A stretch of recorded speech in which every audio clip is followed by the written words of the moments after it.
UP की राजनीति पर एक्सक्लूसिव होंगे बड़े उलटफेर। सपा के कई विधायक जा सकते हैं भाजपा में, टूट सकती है बसपा भी।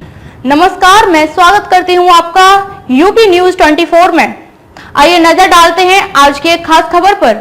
सपा विधायक दारा सिंह चौहान के इस्तीफे के साथ ही भाजपा की चुनावी रणनीति अब साफ होने लगी है। उनके भाजपा में शामिल होने की घोषणा जल्द हो सकती है। माना जा रहा है कि दारा सिंह चौहान के इस्तीफे से भाजपा ने अपने उस अभियान की शुरुआत कर दी है जिसके तहत लोकसभा चुनाव में विपक्ष खासतौर पर सपा को तगड़ा झटका देने की रणनीति है।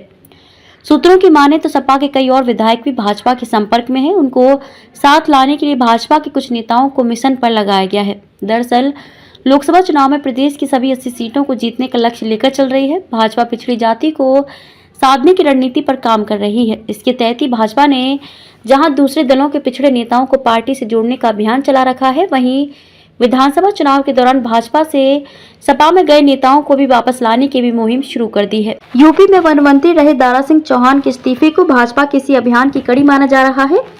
इसके अलावा पूर्व मंत्री धर्म सिंह सैनी के भी वापसी के अटकलें हैं, लेकिन कहा जा रहा है कि सैनी को लेकर कुछ पेच है, इसलिए उनके मुद्दे पर अभी फैसला नहीं हो पाया है। सूत्रों की माने तो सपा के कई विधायकों पर भी भाजपा की नजर है। सपा विधायकों के भाजपा के संपर्क में होने की वजह की भी बात कही जा रही है। कहा जा रहा है कि भाजपा के एक बड़े नेता के जरिए इन विधायकों से संपर्क किया गया है। वहीं पश्चिमी यूपी के कुछ बसपा सांसद भी भाजपा में शामिल हो सकते हैं।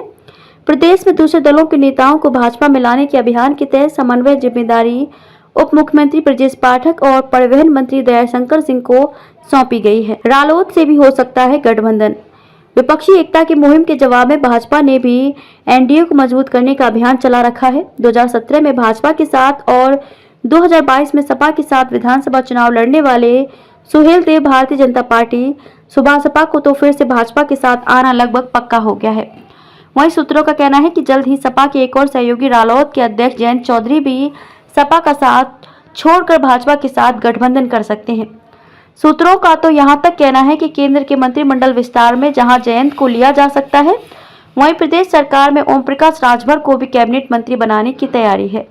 रालोद और सपा से गठबंधन की औपचारिक घोषणाएं जल्द हो सकती हैं। 2019 में हारी सीटों पर है खास फोकस। प्रदेश में लोकसभा की सभी 80 सीटों पर जीत दर्ज करने का लक्ष्य भेदने की रणनीति के तहत भाजपा ने उन 16 पर खास फोकस रखा है जिस पर 2019 में भाजपा को हार का मुंह देखना पड़ा था। भाजपा की रणनीति है कि 2024 में मौजूदा सीटों के साथ ही इन 16 सीटों को हर हाल में जीतना है। इसलिए इन सीटों पर प्रभाव रखने वाले सपा समेत दूसरे दलों के नेताओं को भी भाजपा साथ लाने की तैयारी में है। खबरों में अब तक के लिए बस इतना ही। फिर होगी मुलाकात ऐसे ही एक खास खबर के साथ। तब तक के लिए नमस्कार और बने रहिए यूपी न्यूज 24 के साथ।